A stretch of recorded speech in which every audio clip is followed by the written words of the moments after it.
সম্মানিত মুসল্লিয়ানে কেরাম, আল্লাহ সুবহানাহু ওয়া তাআলার দরবারে আমরা অগণিত শুকরিয়া জ্ঞাপন করছি, যিনি আমাদেরকে আজকের এই জুমার দিনে আত-তাকওয়া মসজিদ অ্যান্ড ইসলামিক সেন্টারে জুমার সালাহ আদায় করার জন্য উপস্থিত হওয়ার তৌফিক দান করেছেন। এজন্য বলছি আলহামদুলিল্লাহ। আমরা গত কয়েক জুমা বর্তমান পরিস্থিতির কারণে জুমা পড়তে পারিনি, আর এখনও পরিস্থিতি পুরোপুরি স্বাভাবিক হয়নি। আমরা আশা করছি এবং দোয়া করছি আল্লাহ সুবহানাহু ওয়া তাআলার কাছে যেন আমাদেরকে তিনি আপদ বিপদ থেকে হেফাজত করে আমাদেরকে আবার স্বাভাবিক অবস্থায় ফিরিয়ে দেন। আল্লাহুম্মা আমিন। কোরআন মজিদে আল্লাহ সুবহানাহু ওয়া তাআলা একটা কথা বলেছেন যে দুইটি কারণ বিদ্যমান থাকলে আযাব আসে না। একটি কারণ হচ্ছে কোনো সম্প্রদায়ের কাছে যদি নবী বিদ্যমান থাকেন, ওয়ামা কানাল্লাহু মুআযিবুহুম ওয়া আনতা ফীহিম ওয়ামা কানাল্লাহু মুআযিবুহুম ওয়া হুম ইস্তাগফিরুন। কোনো সম্প্রদায়ের কাছে নবী বর্তমান থাকলে ওই নবী থাকাকালীন সময়ে আল্লাহ আযাব দিয়ে ধ্বংস করেন না এই জাতিকে। আর আরেকটা কারণ হচ্ছে যদি কোনো সম্প্রদায় ইস্তেগফারের মধ্যে থাকে, পাপ করেছে ঠিকই কিন্তু আল্লাহর কাছে ক্ষমা প্রার্থনা অব্যাহত রেখেছে, এই জাতির উপরেও আল্লাহ আযাব দেন না। বর্তমান সময়ে আর নবী আসার যুগ নাই। মুহাম্মদ সাল্লাল্লাহু আলাইহি ওয়াসাল্লামের মাধ্যমে তার আগমনের মাধ্যমে ওই পথ বন্ধ হয়ে গেছে। এখন আর এই সুযোগ নাই যে কোনো এলাকায় আল্লাহ নবী পাঠাবেন আর ওখান থেকে আযাব চলে যাবে, এই সুযোগ আর নাই। একটা মাত্র সুযোগ আমাদের হাতে আছে, সেটা হচ্ছে যে তওবার দরজা খোলা আছে। আমরা আল্লাহমুখী যদি হয়ে যাই, তওবা ইস্তেগফার করি, আল্লাহকে যদি আমরা রাজি খুশি করতে পারি, আশা করি আল্লাহ সুবহানাহু ওয়া তাআলা আমাদেরকে মুক্তি দিবেন, আমাদেরকে আবার পূর্বের অবস্থায় ফিরিয়ে দিবেন। আল্লাহুম্মা আমিন। দোয়া করছি আল্লাহর কাছে। আমরা দেখতে দেখতে রমজানের মাঝামাঝি চলে এসেছি। আসলে মূল্যবান জিনিস বেশি সময় থাকে না, চলে যায়। মনে হচ্ছে যেন রমজান শুরু হলো মাত্র, কিন্তু আমরা চলে আসছি মাঝখানে, আবার দেখবেন যে কিছুদিন পরে চলেই গেছে। তো যে কয়েকদিন তো চলে গেছে, আর সামনে যে কয়েকটা দিন আসছে, এই কয়েকটা দিনে আমাদের কিছু জরুরি বিষয় সামনে রয়ে গেছে। তো এই জরুরি বিষয়গুলোতে ইসলাম আমাদের কি দিক নির্দেশনা দেয়, এটা আমাদের একটু জানার দরকার রয়েছে। একটি বিষয় হচ্ছে ইতিকাফের বিষয়। রমজানের শেষ দশকটা ইতিকাফ করা সুন্নাহ, এই সংক্রান্ত মাসআলা মাসাইল বিধিবিধান। আরেকটি জরুরি বিষয় আছে ফিতরা আদায় করা, এটা একটি ফরজ ইবাদত। অনেক মানুষের এই ধারণা যে ফিতরা মনে হয় এটা নফল কোনো সাদাকার মতো। এই জন্য আমি দেখতাম, আসলে আমার নিজের কথাই বলছি, ফিতরা যে এত গুরুত্বপূর্ণ একটা ইবাদত, এটা অনেক আগে আমার নিজেরও এটা বুঝেছিল না, কিন্তু ইদানিং ফিতরা সম্পর্কে পড়াশোনা করার পর যা বুঝলাম যে ফিতরা একটা ফরজে আইন ইবাদতের মতো ইবাদত। অনেক মানুষ দেখতাম ফিতরাকে গুরুত্ব দিত না। এই বিষয়টা আমাদের সামনে পরিষ্কার করা লাগবে। আরেকটি বিষয় হচ্ছে লাইলাতুল কদর। এটাও বৎসরে একবারই আসে, বৎসরে একটা রাত্রে যায়। তাহলে এই বিষয়টাও আমাদের জানার দরকার আছে। তো আজকে দেখি আমরা যতটুকু সামনে যেতে পারি। শুরু করছি লাইলাতুল কদর নিয়ে, কারণ সামনের এই সময়টা, শেষ দশকের সময়টা খুব কাছাকাছি চলে আসছে। লাইলাতুল কদর সম্পর্কে আল্লাহ সুবহানাহু ওয়া তাআলা কোরআন মজিদে একটা সূরা নাজিল করেছেন সূরাতুল কদর নামে। এটা আমরা জানা আছে। যে বিষয়গুলি কমন, ওই বিষয়ে আসলে খুব বেশি ব্যাখ্যা করার সময় নাই। যে বিষয়গুলি একটু বেশি জরুরি, এগুলো আলোচনা করে আমরা সামনের দিকে চলে যাব। লাইলাতুল কদর এর অর্থ হচ্ছে কদরের রাত। কদর মানে দুইটি অর্থ হয়, একটা অর্থ সম্মান। তাহলে লাইলাতুল কদর অর্থ সম্মানের রাত। কদর শব্দের আরেকটি অর্থ আছে, এটার অর্থ হচ্ছে পরিমাণ নির্ধারণ করা, অন্য কথায় ভাগ্য নির্ধারণ করা। তাহলে লাইলাতুল কদর এর আরও একটি অর্থ আমরা পাই, সেটা হচ্ছে ভাগ্য নির্ধারণ করার রাত, যেটাকে ভাগ্য রজনী বলা যেতে পারে। এই অর্থটাও পুরোপুরি সঠিক, যদিও আমরা আমাদের দেশে এটা প্রচলিত আছে যে ভাগ্য রজনী বলতে শবে বরাতকে বোঝায়, মধ্য শাবানের যে রাত্র, এটা একটা ব্যাখ্যা, তবে ব্যাখ্যাটা সঠিক না। একটা জিনিস আমাদের মনে রাখতে হবে, গুড়ার একটা জিনিস না বোঝার কারণে মানুষের মধ্যে ভ্রান্তি চলে আসে। দেখেন, ইসলামের বিষয়ে, বিভিন্ন বিষয়ে আপনার ইজতিহাদ করার সুযোগ আছে, ব্যাখ্যা করার সুযোগ আছে। দলিল ভিন্ন থাকার কারণে, কোনো একটা শব্দের অর্থ একাধিক থাকার কারণে ফুকাহায়ে কেরাম, মুস্তাহিদিন, আইম্মা এজাম, সাহাবায়ে কেরামের মধ্যেও ইজতিহাদে একজনের সাথে আরেকজনের অনেক সময় মিলে নাই, দ্বিমত হয়ে গেছে। তাবিঈনের সময়ে হয়েছে, আইম্মা মুস্তাহিদিনের সময়েও হয়েছে। তো মানুষের একটা ধারণা হলো যে উনি একটা বলছে তে আমি কোনটা মানবো, একটা বিভ্রান্তি। এখানে মূল জিনিসটা হচ্ছে ব্যাখ্যা একজনে একটা দিতে পারে, আমি একটা মত ব্যক্ত করতে পারি, কিন্তু আমার এই ব্যাখ্যাটা, আমার এই মতামতটা যথার্থ হলো কি না, সঠিক হলো কি না, এটা সবার দেখার অধিকার আছে। এবং ব্যাখ্যা যদি সঠিক হয় সে মেনে নিবে, আর ব্যাখ্যা যদি ভুল হয় সেটা প্রত্যাহার হবে, সেটা মানা যাবে না। এই জন্য নবী সাল্লাল্লাহু আলাইহি সাল্লাম ছোট্ট একটা কথার মাধ্যমে এই বড় গেঞ্জামের বিষয়টার সমাধান করে দিয়েছেন, কিন্তু আমরা এটা বুঝিনি। তিনি বলেছেন, আল মুস্তাহিদু ইউফতি ওয়া ইউসিবু, যিনি মুস্তাহিদ হবেন, শরীয়তের বড় গবেষক হবেন, তিনি ভুলও করবেন, শুদ্ধও করবেন। সুবহানাল্লাহ, সুন্দর কথা। তারপরে তিনি বলছেন, তিনি যদি ভুল করেন তাহলেও একটা নেকি পাবেন, আর শুদ্ধ করলে দুইটা নেকি পাবেন। সুবহানাল্লাহ। তাহলে একটা নেকি কেন পাবেন? তিনি হক জানার জন্য চেষ্টা করেছেন, কিন্তু হক পর্যন্ত পৌঁছতে পারেননি, এই চেষ্টার জন্য আল্লাহ তাকে একটা নেকি দিবেন। আর যিনি হক জানার জন্য চেষ্টা করে হক পর্যন্ত পৌঁছে গেছেন, তিনি দুইটা নেকি পাবেন। একটা হচ্ছে তার সঠিক সিদ্ধান্তে পৌঁছা, আর একটা হচ্ছে হক জানার জন্য তার প্রচেষ্টা। অনেক মাসআলা এমন আছে, দ্বিমতপূর্ণ মাসআলা। আমি গত কয়েকদিন আগেই, গত সপ্তাহে ফিকহুস সুন্নাহর ভূমিকাটা পড়লাম। একটা আশ্চর্যজনক জিনিস আমি অনুভব করলাম। ওইখানে মুসন্নিফ লিখতেছেন, এটা আপনাদেরও জানার দরকার আছে, এই জন্য বিষয়টা আমি বলতেছি। এগুলা নিয়ে এই সমাজের মধ্যে আপনার বিভ্রান্তি বেশি, গেঞ্জাম বেশি। ভূমিকার মধ্যে মুসন্নিফ বলতেছেন, যে মাসআলায় ইখতিলাফ আছে, দ্বিমত আছে, কোনো মানুষ যদি এই ইখতিলাফ এবং তার দলিল না জানে, আর দলিলের আলোকে কোন মতটা প্রাধান্য পাবে, এই জ্ঞান যদি ওই পর্যন্ত সে না যাইতে পারে, তাহলে ইখতিলাফি মাসআলায় ওই ব্যক্তির জন্য ফতোয়া দেওয়া জায়েজ নাই। কারণ কি? কারণ হচ্ছে তিনি একটা মতামত জানেন, আর আরও একটা মতামত আছে, এটা হয়তো তিনি জানেন না, কিন্তু হতে পারে ওই মতটা সঠিক, তিনি যেটা জানেন সেটা ভুল। আমরা কিন্তু এই একটা ফেরকার মধ্যে পড়ে আছি। অনেক মতামত আমরা পালন করতেছি বা চালু হয়ে আছে, যে মতটা বিপরীত মতটা সঠিক, এই মতটা ভুল। এখন আসি এই কথায়, ভাগ্য রজনী আমাদের দেশে বলা হয় মধ্য শাবানের রজনীকে, আর কোরআন এবং হাদিসের সঠিক ব্যাখ্যা হচ্ছে ভাগ্য রজনী লাইলাতুল কদর। এখন আমরা নিব কোনটা? যেটা ভুল সেটা নিব না, যদিও সেই ব্যাখ্যা কোনো সাহাবীর হতে পারে, যদিও কোনো তাবির হতে পারে, যদিও কোনো বড় ইমামের হতে পারে। কারণ কোরআন যেখানে ব্যাখ্যা স্পষ্ট করে দিবে, সেখানে আমরা যে ব্যাখ্যা সঠিক সেটাই নিব।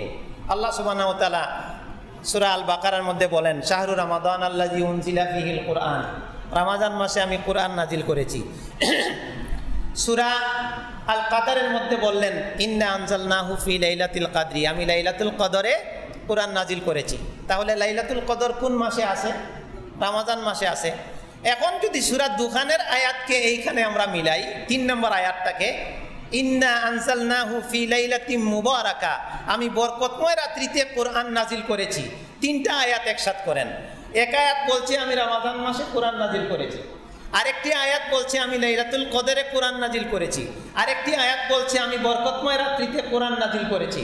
3টাকে একসাথে করলে লাইলাতুল মুবারাকা, বরকতময় যে রাত, সেইটাই হচ্ছে লাইলাতুল কদর। আর এই 2 রাতই হচ্ছে রমাদান মাসের ভিতরের রাত, বাইরে যাওয়ার কোনো সুযোগ নাই। সহজ ব্যাখ্যা, একদম সহজ। এই জন্য তাফসিরের একটা মূলনীতি হচ্ছে আল কুরআন ইউফাসসিরু বা'দুহু বা'দান, কোরআনের একটি আয়াত আরেকটি আয়াতের তাফসির করে, ব্যাখ্যা করে। এইটা হচ্ছে তাফসিরের প্রথম ধাপ। সর্বোচ্চ পর্যায়ের তাফসির হচ্ছে একটা আয়াতের, যে আয়াতের তাফসির আরেক আয়াত থেকে পাওয়া যায়। তারপরের তাফসির হচ্ছে যে আয়াতের তাফসির নবীর সহিহ হাদিস থেকে পাওয়া যায়। এরপরে আরবি ভাষা, ব্যাকরণ, সাহাবি তাবিনদের কৌল, ওই দিকে আমরা যাই। তো যাই হোক, আল্লাহ সুবহানাহু ওয়া তাআলা বলছেন, আমি লাইলাতুল কদরে কোরআন নাজিল করেছি। তারপরে এই রাতের কয়েকটা বৈশিষ্ট্য বর্ণনা করেছেন, যে এই রাত কি খায়রুম মিন আলফি শাহর, 1000 মাস থেকে উত্তম। এরপরে বলেছেন, তানাজ্জালুল মালাইকাতু ওয়ার রূহু ফিহা বিইذনি রাব্বিহিম মিন কুল্লি আমরিন সালাম। এই রাত্রে অনেক ফেরেশতা অবতীর্ণ হন আল্লাহর পক্ষ থেকে। সালামুন হিয়া হাত্তা মাতলাইল ফাজর, ফজর পর্যন্ত এই রাত্রি নিরাপদ থাকে। তাহলে একটা বৈশিষ্ট্য, এই রাত্রিতে কোরআন নাজিল হয়েছে। আরেকটা বৈশিষ্ট্য, এই রাত্রিতে ফেরেশতা নাজিল হয়। আরেকটা বৈশিষ্ট্য, এই রাত্রি 1000 মাস থেকে উত্তম। আরেকটা বৈশিষ্ট্য, এই রাত্রি ফজর পর্যন্ত সালামতে থাকে, নিরাপদ থাকে। কোরআন নাজিল করেছেন মানে এই রাত্রিতে কোরআন নাজিল শুরু হয়েছে। 1000 মাস থেকে উত্তম মানে হচ্ছে এখানে দুইটা অর্থ। কোরআন নাজিলের মাধ্যমে আল্লাহ সুবহানাহু ওয়া তাআলা মানুষের যে কল্যাণ করলেন, যে উপকার করলেন, হেদায়েতের বাণী দিলেন, এই রাত্রে এটা নাজিল হওয়ার কারণে এই রাত্রে মানুষ যে লাভবান হলো, বিগত 1000 মাসেও এটা হয়নি। এই দিক থেকে এটা 1000 মাস থেকে উত্তম। আরেকটা ব্যাখ্যা এর হাদিস থেকে আমরা পাই, রাসূলুল্লাহ সাল্লাল্লাহু আলাইহি সাল্লাম বলেছেন, মান কামা লাইলাতুল কদরি ঈমানান ওয়া ইহতিসাবান গুফিরা লাহু মা তাকাদ্দামা মিন যামবিহি। যে মানুষ লাইলাতুল কদরে ঈমান এবং ইহতিসাবের সাথে, অর্থাৎ ঈমানের সাথে সওয়াবের আশায় কিয়ামুল লাইল করে, দাঁড়িয়ে দাঁড়িয়ে ইবাদত করে, আল্লাহর সান্নিধ্যে কাটায়, আল্লাহর নৈকট্য লাভের জন্য আল্লাহর ইবাদতে কাটায়, আল্লাহর নবী সাল্লাল্লাহু আলাইহি ওয়াসাল্লাম বলছেন তার অতীতের সকল গুনাহ আল্লাহ ক্ষমা করে দিবেন। সুবহানাল্লাহ। এই জাতীয় হাদিসগুলোর ব্যাখ্যায় মুহাদ্দিসিনে কেরাম বলেন, সগীরা গুনাহ এমনিতেই ক্ষমা হয় নেক আমলের কারণে। আর যদি বান্দা এর সাথে তওবাকে সংযুক্ত করে, যে আল্লাহ আমি অনেক পাপী, আমি অনেক গুনাহ করেছি, তুমি ছাড়া ক্ষমা করার কেউ নাই, দয়া করে আমাকে ক্ষমা করে দাও, আমি আর গুনাহ করব না, এইভাবে বান্দা যখন আত্মসমর্পণ করে আল্লাহর কাছে, তাহলে কাবিরা গুনাহও আল্লাহ ক্ষমা করে দিবেন। এমনকি একটা কথা আমাদের জানা আছে যে শিরকের গুনাহ আল্লাহ মাফ করেন না। হ্যাঁ, শিরকের গুনাহ আল্লাহ মাফ করবেন না তওবা ছাড়া মারা গেলে। দুনিয়ায় শিরিক করেও যদি কেউ তওবা করে, তার গুনাহও আল্লাহ মাফ করবেন। সুবহানাল্লাহ। আমি শিরিক করেছি, আল্লাহ বুঝতে পারিনি, আমাকে ক্ষমা করে দাও, আর শিরিক করব না, আল্লাহ মাফ করে দিবেন। তো আরেকটি অর্থ হচ্ছে এই ফেরেশতা নাজিল হওয়ার। ফেরেশতা কেন আসেন এই রাত্রে? ফেরেশতা আসেন এই জন্য যে এই রাত্রে অনেক রহমত, বারাকাত, মাগফিরাত, কল্যাণ নিয়ে আল্লাহ সুবহানাহু ওয়া তাআলার পক্ষ থেকে অগণিত ফেরেশতা বান্দাদের কাছে আসেন এবং অগণিত রহমত, কল্যাণ বান্দাদেরকে বন্টন করতে থাকেন। সুবহানাল্লাহ। আরেকটা কারণ হচ্ছে ফেরেশতাদের আসার ওই যে ভাগ্য রজনী, যে তানাজ্জালুল মালাইকাতু ওয়ার রূহু ফিহা বিইذনি রাব্বিহিম মিন কুল্লি আমর, প্রত্যেকটা বিষয়ের ফয়সালা করার জন্য, যে আগামী 1 বছরের বাজেট কি হবে, কার ভাগ্যে কি লেখা থাকবে, কে কি করবে, এই 1 বছরের ফয়সালা করার জন্য ফেরেশতা আসেন, একদলেই কাজ করেন। একবারে মিলে গেছে ব্যাখ্যা। তাইলে আর আমরা এই ভাগ্য রজনী, রমজানের বাইরে, লাইলাতুল কদরের বাইরে নেওয়ার আর সুযোগ নাই, ওই ব্যাখ্যা সঠিক না। আচ্ছা, এরপরে আমরা আসি, এই রাত্রটা সালামতে থাকে, নিরাপদ থাকে। এই রাত্রির কিছু আলামত আছে। এই রাত্রিতে শান্তি বিরাজ করে, মানে ইবাদত করলে আলাদা একটা মজা পাওয়া যায়, এটা মনে রাখবেন।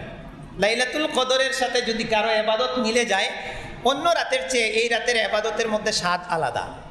আরেকটা বিষয় হচ্ছে যে এই রাত যেদিন চলে যাবে, পরের দিন যখন সূর্য উঠে তখন তার তেজটা কম থাকে, এমনকি হালকা হালকা বৃষ্টির ভাবও থাকে। লাইলাতুল কদর যেদিন আল্লাহর নবী সাল্লাল্লাহু আলাইহি ওয়াসাল্লামের সময় গেল, তখন ওই রাত্রে বৃষ্টি হয়েছিল, তারা সিজদা দিয়েছিলেন, তখন কপালে কাদা লেগেছিল। আর এই রাত্রটা একবার চলে গিয়েছিল 11ই রমজানের বেজুর রাত্রে। এবার আসি আরেক কথায়, এটা আরও বেশি জরুরি। লাইলাতুল কদর নিয়ে আমাদের বাংলাদেশের কথাই বলি, আমরা যে বড় ভুলের মধ্যে আসি সেটা হচ্ছে লাইলাতুল কদরকে 27শে রমজানের তারিখে নির্ধারণ করে আনুষ্ঠানিক উদযাপন করা। হতে পারে লাইলাতুল কদর 3 রাত আগে চলে গেছে, 2 রাত আগে চলে গেছে, আর আমি বসে আছি 27 তারিখে আমি লাইলাতুল কদর 27 রাত্রিতে লাইলাতুল কদর উদযাপন করব। এ ব্যাপারে হাদিস থেকে আমরা যেটা পাই, সহিহ বুখারীর 2017 নম্বর হাদিস খুললে দেখবেন রাসূলুল্লাহ সাল্লাল্লাহু আলাইহি ওয়াসাল্লাম বলছেন, তাহাররাউ লাইলাতুল কদরি, ও আমার উম্মত তোমরা লাইলাতুল কদর তালাশ করো। একটা আদেশ সূচক ক্রিয়া। তাহাররাউ, তোমরা অনুসন্ধান করো, তালাশ করো, খুঁজে বের করো লাইলাতুল কদরকে, কারণ আল্লাহর নবী জানতেন এই রাতের মর্যাদা আছে। এখন কবে খুঁজবো? তিনি বলে দিলেন ফিল বিত্রি, বেজুর রাতগুলোতে। কোন মাসের কোন সময়ের? মিনা ফিল আশরিল আওয়াখিরি মিন রমাজান, রমাজান মাসের শেষ দশকের বেজুর রাতগুলোতে লাইলাতুল কদর সন্ধান করো, তালাশ করো। এটা হচ্ছে সর্বনিম্ন সীমানা। আরেকটা হাদিসে পাওয়া যায় রাসূলুল্লাহ সাল্লাল্লাহু আলাইহি ওয়াসাল্লাম একবার লাইলাতুল কদর পেয়ে গেছেন, তো তিনি তার উম্মতকে জানাবেন আশা ছিল, কিন্তু দুইজন ব্যক্তি ঝগড়া করতেছে আর লাইলাতুল কদরকে নবীর স্মরণ থেকে ভুলিয়ে দেওয়া হয়েছে। তিনি আবার এটা বলতেছেন যে আমি বলতে চাইছিলাম কিন্তু আমাকে ভুলিয়ে দেওয়া হয়েছে। এর কারণটা কি ছিল? মুহাদ্দিসিনে কেরাম এটা নিয়ে গবেষণা করেছেন যে লাইলাতুল কদর ভুলিয়ে দেওয়া হলো কেন, আমাদেরকে বলে দিলে তো আমরা ওই তারিখটাতেই ইবাদত করতে পারতাম। এর কারণ সম্পর্কে ব্যাখ্যায় বলা আছে, লিয়াজতাহিদাল ইবাদু ফি তাআতি ফি জামিইল লায়ালি, এই লাইলাতুল কদর ভুলিয়ে দেওয়ার মাধ্যমে এই উম্মতের লাভই করা হয়েছে, কল্যাণ করা হয়েছে। কিভাবে? যদি ফিক্স থাকতো তাহলে মানুষ ওই একটা রাত্রিতেই ইবাদত করত, আর এটা অনির্দিষ্ট থাকার কারণে অন্ততপক্ষে 5টি রাত্রি তারা ইবাদত করবে, যে যদি মিস হয়ে যায় তাহলে তাদের আমলনামায় নেকি বাড়তেছে, কল্যাণ বাড়তেছে, তওবা বাড়তেছে, ইবাদত বাড়তেছে, তারা মাগফিরাত পাচ্ছে, জান্নাতের দিকে এগিয়ে যাচ্ছে। এই কল্যাণ আছে এর মধ্যে। এই জন্য আমরা শেষ দশকের রাতগুলো অবশ্যই খেয়াল রাখবো, যে কোনো এক সময় মিস হয়ে যেতে পারে। এই জন্য যাতে আমরা মিস না করতে পারি, এই জন্য আমরা 27-এর জন্য বসে থাকবো না। আরেকটি বিষয় হচ্ছে, এটা আমাদের অবশ্য জানা আছে, লাইলাতুল কদরের আলাদা কোনো ইবাদত নাই। যা ইবাদত স্বাভাবিক ওই রাত্রিতেও তাই ইবাদত, সালাত, কোরআন তিলাওয়াত, জিকির আজকার, তাসবিহ তাহলিল, নবীর প্রতি দুরূদ পাঠ, তওবা ইস্তেগফার, দোয়া, এইগুলোর মধ্যেই কাটাইতে হবে। অন্য রাত্রে কম হয়, এই রাত্রে একটু বেশি হবে। দোয়ার ক্ষেত্রে একটা ভিন্নতা আছে শুধু। আয়েশা রাদিয়াল্লাহু আনহা একবার রাসূলুল্লাহ সাল্লাল্লাহু আলাইহি ওয়াসাল্লামকে বললেন, হাদিসটা তিরমিজির 3760 নম্বরে, যে ইয়া রাসূলুল্লাহ, আমি যদি লাইলাতুল কদর পেয়ে যাই, আল্লাহ মিলাইয়া দেন, মা আকুলু ফিহা, কি বলবো? এই একটা ভিন্নতা আছে। একটা দোয়া খাস এই লাইলাতুল কদরের জন্য, যদিও সব সময় পড়া যাবে অর্থের দিক থেকে, কিন্তু এই রাত্রিতে পড়ার জন্য আল্লাহর নবী শিখিয়েছেন। তো নবী সাল্লাল্লাহু আলাইহি ওয়াসাল্লাম বললেন, তুমি এইভাবে বলবা আল্লাহর কাছে, আল্লাহুম্মা ইন্নাকা আফুউন তুহিব্বুল আফওয়া ফাআফু আন্নি। আল্লাহুম্মা, হে আল্লাহ, ইন্নাকা, নিশ্চয় আপনি, আফুউন, ক্ষমাশীল, তুহিব্বু, আপনি ভালোবাসেন, পছন্দ করেন, আল আফওয়া, ক্ষমা করাকে, ফাআফু আন্নি, আমাকে ক্ষমা করে দেন। সুবহানাল্লাহ, কত সুন্দর অর্থ। হে আল্লাহ, আপনি ক্ষমাশীল, ক্ষমাকে আপনি পছন্দ করেন, তা আমি অপরাধী বান্দা, যেহেতু ক্ষমা পছন্দ করেন তো আমাকে ক্ষমা করবেন না কেন? আমাকে ক্ষমা করে দেন, আমি তওবা করতেছি। সুন্দর কথা। এই দোয়াটা হচ্ছে বিশেষ। তো যাই হোক, আমরা এই লাইলাতুল কদরের ব্যাপারে খেয়াল রাখবো আগে থেকেই। আমি আজকেই এটা বলে ফেললাম, আগামী জুমার জন্য রাখলাম না, এই জন্য যাতে লাইলাতুল কদরটা আপনার মিস না হয়ে যায়, কারণ এটা বৎসরে একবার আসে, আর এর মাধ্যমে আমাদের জীবনের গুনাহ আমরা ক্ষমা করাতে পারি, এই সুযোগটা আমরা যাতে না হারাই। এবার আসি আমরা এতেকাফ নিয়ে কিছু জরুরি কথা আছে। বিশেষ করে এই বছরে এতেকাফ নিয়ে নতুন কিছু মাসালা বা প্রশ্নের সম্মুখীন হচ্ছি। এই লকডাউন থাকার কারণে বা মসজিদ পুরোপুরি উন্মুক্ত না থাকার কারণে এতেকাফ, প্রথমে আমরা জানবো যে এতেকাফ জিনিসটা কি। এতেকাফের অর্থ আবদ্ধ করা, এটা মনে রাখবেন। আসলে ইসলামের জ্ঞান শুধু মাদ্রাসায় যারা পড়ে, বেসিক জ্ঞান শুধু তাদের জন্য না। যারা বড় বড় আল্লামা হবেন, মুফাসসির হবেন, মুহাদ্দিস হবেন, ফকি হবেন, তারাই শুধু ইসলামের জ্ঞান জানবেন তা না। আল্লাহ রাসূল সাল্লাল্লাহু আলাইহি ওয়াসাল্লাম বলেছেন, তালাবুল ইলমে ফারিজাতুন আলা কুল্লি মুসলিম, প্রত্যেক মুসলিমের উপরে জ্ঞান অর্জন করা ফরজ। এই জ্ঞান কোন জ্ঞান? আপনার লাইলাতুল কদর কবে চলে যাচ্ছে এটা সবাইকে জানতে হবে। আপনি লাইলাতুল কদর কিভাবে কাটাবো এটা সবাইকে জানতে হবে। এতেকাফটা কিভাবে করব এটা সবাইকে জানতে হবে। ফিতরা আমি দেব, কি দিয়ে দেব, কাকে দেব, কখন দেব, এটা সবাইকে জানতে হবে। এটা হচ্ছে ফরজে আইন, ইলম।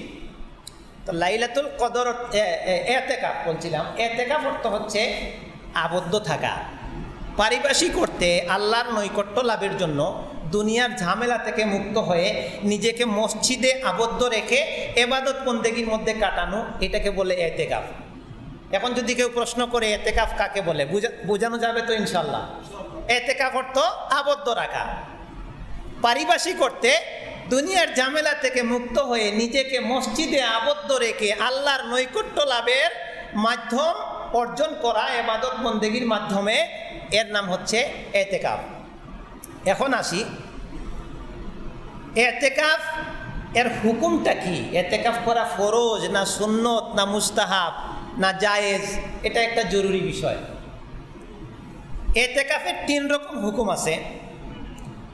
একটা এতেকাফ নফল, একটা এতেকাফ আছে ওয়াজিব, একটা এতেকাফ আছে সুন্নাহ। হয়তো বুঝে ফেলেছেন অনেকেই। কেউ যদি মান্যত করে, আল্লাহ আমি মান্যত করলাম আমি একদিন এতেকাফ করব, তার উপরে এতেকাফ করা ওয়াজিব হয়ে গেছে, এই মান্যত পূর্ণ করা ওয়াজিব। কেউ নিয়ত করলো আল্লাহ আমি এমনিতেই একদিন এতেকাফ করব মসজিদে, তাই সে একদিন এতেকাফ করলো, এমনিতেই একদিন, এটা তার জন্য নফল, সওয়াব পাবে, নফল ইবাদত। আর রমাদান মাসের শেষ দশকে এতেকাফ করাটা হচ্ছে সুন্নাহ। রাসূলুল্লাহ সাল্লাল্লাহু আলাইহি ওয়াসাল্লাম নিয়মিত এই রমাদানের শেষ দশকে এতেকাফ করেছেন। শেষে একবার তিনি 20 দিন এতেকাফ করেছেন, এটা সহিহ হাদিস দ্বারা প্রমাণিত। এখানে 2-1টি মাসআলা অতীব জরুরি। এতেকাফ কোথায় করা যাবে? এতেকাফ করার জন্য মসজিদ জরুরি না বাড়িতে এতেকাফ চলে? অলরেডি বেশ কয়েকজন মানুষের ফোনে এই মাসআলা জিজ্ঞাসাও করে ফেলেছেন। এতেকাফ কোথায় করব, এই প্রশ্নের উত্তর আমরা যদি কোরআনের মধ্যে ছাড়ি, তাহলে কোরআন আমাদেরকে বলছে, সূরা আল বাকারা 187 নম্বর আয়াত, আল্লাহ সুবহানাহু ওয়া তাআলা বলছেন, ওয়ালা তুবাশিরুহুন্না ওয়া আনতুম আকিফুনা ফিল মাসাজিদ। হে আমার বান্দারা, তোমরা স্ত্রীদের সাথে মিলামিশা করবে না যে অবস্থায় আকিফুন, তোমরা এতেকাফকারী। কোথায়? ফিল মাসাজিদ, মসজিদ সমূহে। এই শব্দ থেকে মুহাদ্দিসিন, মুফাসসিরিনে কেরাম এই মাসআলা নির্ণয় করেছেন যে এতেকাফকে আল্লাহ সুবহানাহু ওয়া তাআলা মসজিদের সাথে জড়িয়ে দিয়েছেন। এই জন্য মসজিদ চাই, সেটা জামে মসজিদ হোক, সেটা পাঞ্জেগানা মসজিদ হোক, সেটা মসজিদুল হারাম হোক, মসজিদে আকসা হোক, মসজিদে নববী হোক, যে জায়গাটা মসজিদ হিসেবে প্রযোজ্য আছে এবং সেখানে মসজিদের হুকুম বর্তায়, মসজিদের মাসাইল সেখানে প্রযোজ্য হয়, সেই জায়গায় এতেকাফ করা যাবে। এখন আসি, এই মাসআলায় কি কোনো আর কথা আছে না নাই? পুরুষদের জন্য মসজিদ শর্ত এতেকাফের ক্ষেত্রে, মসজিদ ছাড়া পুরুষদের এতেকাফ অন্য জায়গায় হবে না, এই মাসআলায় কোনো ইখতিলাফ নাই। মনে রাখবেন, অনেক পুরুষ জিজ্ঞেস করেছেন যে এবার তো লকডাউনে আছি, তে বাড়িতে এতেকাফ করা যাবে কি না, পুরুষরা জিজ্ঞেস করেছেন। তো পুরুষদের ক্ষেত্রে এই মাসআলায় কোনো দ্বিমত নাই যে এতেকাফ কোথায় করতে হবে, মসজিদে, বাড়িতে হবে না। এবার আসি, মহিলাদের জন্য এতেকাফের বিধান কি? তারা কি মসজিদে করবে না বাড়িতে করতে পারবে? এই মাসআলায় কিছুটা দ্বিমত আছে। একটি মত হচ্ছে যে মহিলারা তাদের নির্দিষ্ট যে ইবাদতখানা থাকে, ঘর, সেখানে এতেকাফ করবে, একটা মতামত, একজন ইমাম এর একটা মতামত। কিন্তু এই মাসআলায় অন্যান্য ইমাম, মুহাদ্দিসিন, মুফাসসিরিন তারা গবেষণা করে যেটা পেয়েছেন যে না, ওই যে বলছিলাম শুরুতে একটা কথা, যে একটি মাসালায় ইখতিলাফ থাকতে পারে, কিন্তু আমাকে আর কি মতামত আছে আর কোন মতটা সঠিক সেটা জেনে নিতে হবে, তারপরে ফতোয়া দিতে হবে, তারপরে আমল করতে হবে, এর আগে না। জমহুর উলামায়ে কেরাম বলছেন, জামাহিরুল উলামা সংখ্যাগরিষ্ঠ মুহাক্কিক মুফাসসিরিন উলামায়ে কেরাম বলছেন যে নস যেটা বলছে, দলিল যেটা বলছে, এই দলিল থেকে যেটা পাওয়া যায় কিয়াস করে একটা মাসআলা সেখান থেকে বের করার সুযোগ নাই। রাসূলুল্লাহ সাল্লাল্লাহু আলাইহি সাল্লাম যখন ইতিকাফ শুরু করলেন, সহিহ বুখারীর 2045 নম্বর হাদিস পড়লে পাবেন, তখন তার স্ত্রীরা ইতিকাফ করার জন্য প্রতিযোগিতা লাগালেন মসজিদে তাঁবু টানানোর জন্য। নবী সাল্লাল্লাহু আলাইহি ওয়াসাল্লাম তাঁবু টানালেন, তার স্ত্রীরাও এসে তাঁবু টানানো শুরু করলেন এবং তারা অনুমতি চাইলেন। তো নবী সাল্লাল্লাহু আলাইহি ওয়াসাল্লাম একটু মন খারাপ করেছিলেন যে তোমরা মহিলা মানুষ এত মসজিদে ইতিকাফ করার জন্য ভিড় করতে গেছো কেন? তারপরেও তিনি আদিনা লাহা, আয়েশা রাদিয়াল্লাহু আনহাকে আদিনা লাহা অনুমতি দিয়েছিলেন মসজিদে ইতিকাফ করার জন্য। এই সময়ে রাসূলুল্লাহ সাল্লাল্লাহু আলাইহি ওয়াসাল্লাম এই কথা বললেন না। নবীর স্ত্রী যখন ইতিকাফ করার অনুমতি চাইলেন মসজিদে, তখন তিনি এই কথা বললেন না যে আয়েশা এক কাজ করো, আমি পুরুষ মানুষ মসজিদে ইতিকাফ করি আর তুমি মহিলা মানুষ, তুমি যে ঘরে থাকো ওইখানে গিয়ে তুমি ইতিকাফ করো, এই কথা নবী বলেননি। নবীর স্ত্রী মসজিদেই ইতিকাফ করেছিলেন, আর এই জন্য এই মাসালা পরিষ্কার যে ইজতিহাদ করতে যাইয়া কিয়াস করে যে কথা বলা হয়েছে যে নারীরা ঘরে থাকে, ঘরে ইতিকাফ করবে, এই মাসআলা যদিও একজন ইমামের মতামত আছে, কিন্তু দলিলের বিচারে এই মাসআলা যথার্থ নয়। সঠিক মাসআলা হচ্ছে জমহুর ফুকাহায়ে কেরাম যেটা মতামত দিয়েছেন যে ইতিকাফ নারীর হোক পুরুষের হোক মসজিদে করতে হবে। আর নারী ইতিকাফ যদি মসজিদে করে দুইটা শর্ত লাগবে। একটা শর্ত, তার নিরাপত্তার ব্যবস্থা থাকতে হবে, যে হ্যাঁ এখানে যদি কোনো নারী ইতিকাফ করে তার সতীত্বের কোনো সমস্যা নাই। আরেকটা শর্ত হচ্ছে তার স্বামী থাকলে স্বামীর অনুমতি নিয়ে ইতিকাফ করবে। ক্লিয়ার মাসআলা। এখন আর এই গোজামিল দেওয়ার আমাদের আর কোনো দরকার নাই। হ্যাঁ, আল্লাহ রসুল সাল্লাল্লাহু আলাইহি ওয়াসাল্লাম তো নারীদেরকে এমনিই বলে দিয়েছেন যে তোমাদের মসজিদ হইল তোমাদের নির্জন কুটির, তো এইখানে মহিলা এমনিই বসবাস করবে, এমনিই ইতিকাফ করবে, এমনিই সে ইতিকাফের সওয়াব পাবে। এই শরীয়তের আর সুন্নতে ইতিকাফের আলাদা আর কোনো মাসালার এখানে দরকার হয় না। এটা তার ইবাদতখানাই হচ্ছে তার ঘর। আর নবী সাল্লাল্লাহু আলাইহি ওয়াসাল্লাম এটা বলেছেন যে তারা মসজিদে যেতে চাইলে তোমরা বাধা দিবা না। আর ঈদের নামাজে মসজিদে ঈদগাহে নেওয়ার জন্য তিনি তাকিদ করতেন, এমনকি বলতেন যে যাদের মাসিক বা পিরিয়ড চলছে তারাও যেন ঈদের মাঠে যায়। এই বিষয়গুলি পরিষ্কার। আমরা শুধু এই জিনিসটা যদি আমরা খেয়াল করি যে একজন একটা মতামত দিয়েছেন, সমাজে চালু হয়ে গেছে, এখন তাহলে আর বিপরীত কিভাবে বলি বা কিভাবে অন্যটা বলি না। ঠিক অনুরূপভাবে আগে থেকে ফিতরা নিয়ে আগামী জুমা ইনশাল্লাহ আলোচনা হবে, আজকে সময় কোলাবে না। আগে থেকে একটা মাসালা একটু ধারণা দিয়ে রাখি। এই যে মাসালা মহিলার ইতিকাফের মাসালা, যে ঘরে ইতিকাফ হবে, এই মাসালা যথার্থ নয়। ঠিক অনুরূপভাবে আমরা একটা অনেক বড় বিভ্রান্তির মধ্যে আছি ফিতরা নিয়ে। ওই যে আগে বললাম যে ফিতরা একটা ফরজ ইবাদত। ফারাদা রাসূলুল্লাহ সাল্লাল্লাহু আলাইহি ওয়াসাল্লাম যাকাতাল ফিতরি, হাদিসের মধ্যে ফরজ শব্দটা উল্লেখ আছে। এই ফিতরা নিয়ে সমস্যা হচ্ছে পরিমাণ আর কি দিয়ে দিবেন। এখন দেখা যায় অর্ধ সা গমের বা আটার দাম ধরে টাকা নির্ধারণ করে দেওয়া হচ্ছে যে এই কয়েক টাকা দিলে ফিতরা আদায় হয়ে গেল, শেষ। হাদিস কি বলছে, নবীর আমল কি ছিল, সাহাবায়ে কেরামের আমল কি ছিল, আইম্মা মুস্তাহিদিন সালাফে সালেহিনদের আমল কি ছিল, আমাদের দেখার একটা জরুরত না? অবশ্যই জরুরত। সবগুলো হাদিস বলছে এক সা ফিতরা দিতে হবে। আর ফিতরা দিতে হবে এমন জিনিস দিয়ে যেটাকে কাইল দিয়ে মাপা যায়। কাইল বলা হয় এটারে, ওই যে আমরা বলি না টুকরি দিয়ে মাপা, টুকরি দিয়ে যে জিনিসটাকে মাপা যায়। সাহাবায়ে কেরাম, নবী, সাহাবী, তাবিঈন, তারা টুকরি দিয়ে মাপা যায় এরকম জিনিস দিয়ে পরিমাপ করে ফিতরা দিতেন। টাকাকে টুকরি দিয়ে মাপেন, টাকাকে টুকরি দিয়ে কিভাবে মাপবেন? এটা তো সংখ্যা গণনা করা যায়। এই জন্য একটা মতামতে যদিও জায়েজ আছে, তারা বলছেন যে টাকা দিয়ে ফিতরা দেওয়া চলে। বিশেষ করে আমাদের বাংলাদেশের প্রেক্ষাপটে এই মাসালা বহুল প্রচলিত হলেও মুসলিম বিশ্বের, সারা বিশ্বের উলামায়ে কেরামদের দেখেন, তাদের আমল দেখেন। জমহুর উলামায়ে কেরামের মতামত হচ্ছে যে লা ইয়াজুজু আল ইখরাজুল ফিতরা বিন নুকুদি, জমহুর উলামার মতামত হচ্ছে যে নুকুদ দিয়ে, টাকা পয়সা দিয়ে ফিতরা বের করা এটা চলবে না।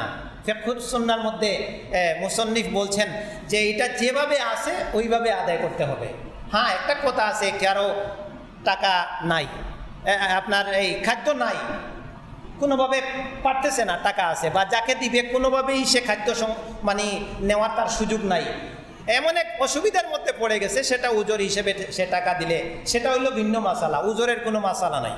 যেমন এই যে আমরা এখন মসজিদে আসছি, মসজিদ ভর্তি থাকতো, অনেক মানুষ উজরের কারণে আসতে পারতেছে না, এই জন্য তার কোনো গুনাহ হবে না, কারণ শরীয়ত, আল্লাহু আকবার। একটা জিনিস সম্মানিত দিনী ভাই বোন, এই যে আমরা সিয়াম রাখতেছি না, সিয়াম, এই সিয়ামের ক্ষেত্রে আল্লাহ সুবহানাহু ওয়া তাআলা যখন সিয়ামের মাসাইল বর্ণনা করছেন যে তোমরা ওই সাদা রেখা, কালো রেখার থেকে সাদা রেখা উদয় হওয়া পর্যন্ত খাওয়া দাওয়া করো, আর সুম্মা আতিম্মু সিয়ামা ইলাল লাইল, রাত পর্যন্ত সিয়াম পূর্ণ করো। এই কালো রেখার সাদা রেখা হচ্ছে ফজর উদয় হওয়া, আর লাইল পর্যন্ত মানে সূর্য অস্ত যাওয়া। এইখানেও মানুষ ভুল ব্যাখ্যা করছে, সূর্য ডুবার সাথে সাথে এতেকাফ করে না। এই কালকেও একজনে প্রশ্ন করছে যে ক্যালেন্ডার দেখে যে 3 মিনিট পরে লেখা আছে, এখন 3 মিনিট পরে ইফতার করব নাকি সূর্য ডুবার সাথে সাথে করব? আল্লাহ বলছেন ইলাল লাইল, রাত পর্যন্ত। আর নবী সাল্লাল্লাহু আলাইহি ওয়াসাল্লাম বলছেন ইজা কারাবাতিশ শামসু ফাকাদ আফতারা সাইম, যখন সূর্য ডুবে যায় সাইম ইফতার করে। আমি যখন যে জায়গায় থাকি ওই জায়গায় যখন আমি নিশ্চিত হব যে এত মিনিটে সূর্য অস্ত চলে গেছে, আমি 3 মিনিটকে জন্য অপেক্ষা করব, এটা কোন শরীয়ত আমাকে এটা বাধ্য করলো? ইসলামী শরীয়তে তো এটা বলছে না। ইসলামী শরিয়া বলছে সূর্য ডুবে গেছে সাথে সাথে ইফতার করতে হবে, এর মধ্যেই কল্যাণ। আল্লাহ নবী বলছেন তুমি কল্যাণে থাকবে, তুমি বিজয়ী থাকবে যদি সূর্য ডুবার সাথে সাথে তুমি ইফতারটা করে নাও। সুবহানাল্লাহ। কারণ সারাদিন খাই নাই কার অর্ডারে? ইসলামের অর্ডারে না, আল্লাহ রসুলের অর্ডারে। আবার যথাসময়ে খাবো এটাও অর্ডার, যথাসময়ে ইফতার করে বলতে হবে, এটাই ইবাদত। আমি আরো 1 ঘন্টা না খেয়ে থাকতে পারি, তাই বলে আরো 1 ঘন্টা দেরি করার নামে ইবাদত না। ইসলাম মানেই হচ্ছে বিধানের কাছে আত্মসমর্পণ করা। একসা পরিমাণ দেব, এটা ব্যাখ্যা সামনে হবে, আজকে সময় চলে গেছে, এখনই শেষ করতেছি। আর সব শেষে একটা জরুরি বিষয় আপনাদেরকে বলতে হচ্ছে যে বেশ কয়েকদিন যাবৎ লকডাউন থাকার কারণে আমরা মুসল্লিদেরকে পাচ্ছি না, মা বোনরা বাড়িতে অবস্থান করছেন। তো এই জন্য আত্তাকুয়া মসজিদ কর্তৃপক্ষ আপনার এই ইলমে দ্বীনের শিক্ষাটা যাতে অব্যাহত থাকে, এই জন্য আত্তাকুয়ার ফেসবুকে আপনারা হয়তো দেখেছেন যে শীর্ষস্থানীয় শায়েখদের লাইভ প্রোগ্রাম চলছে বিভিন্ন বিষয়ের উপরে। তো আপনারা সেগুলো দেখে ইনশাল্লাহ দ্বীনি জ্ঞান বাড়াবেন, এটার আহ্বান বা অনুরোধ জানাচ্ছি। আর আরেকটি বিষয় হচ্ছে যে ইসলামিক এডুকেশন সেন্টার সিলেট কর্তৃক আয়োজিত সিলেটে যে দাওয়ার কার্যক্রম, বিশেষ করে আমাদের যে অভাব সেটা হচ্ছে দ্বীনি ইলমের বড় অভাব। এজন্য আমরা চেষ্টা করতেছি যে আমাদের আলিমের সংখ্যা আরও বাড়ানোর জন্য। সহি আকিদার, সহি মানহাজের আলিম যত তৈরি হবে, শিরিক বেদাত তত বিদায় নেবে। কারণ আমাদের সমাজে এমন একটা পরিবেশ দাঁড়ায় গেছে যে একজন জেনারেল শিক্ষিত মানুষ যত রেফারেন্স দিয়ে কথা বলুক আর যত সহি কথা বলুক, ওকে জিজ্ঞেস করবে আরে তুমি কি মাদ্রাসায় পড়ছো নাকি, তুমি কি এবারত পড়া জানো নাকি, ওর কথার 5 পয়সার কোনো দাম নাই। অথচ সে একদম 100% সঠিক কথা বলছে, কিন্তু বলবে যে তুমি তো আর এবারত পড়া জানো না। এই জন্য আমাদের কি করা লাগবে? এবারত পড়তে জাননেওয়ালা মানুষ তৈরি করা লাগবে। তো এই জন্য আমাদের বিশেষ করে 2টি মাদ্রাসা, আল কাইয়ুম এবং উম্মুল কুরা মাদ্রাসা, এই বর্তমান পরিস্থিতির কারণে মাদ্রাসাগুলো বন্ধ রয়েছে, কিন্তু আমাদের অনেক শিক্ষক দেখা যায় তাদের আর কোনো ইনকাম নাই, এজন্য আমরা তাদের বেতন অব্যাহত রাখতেছি।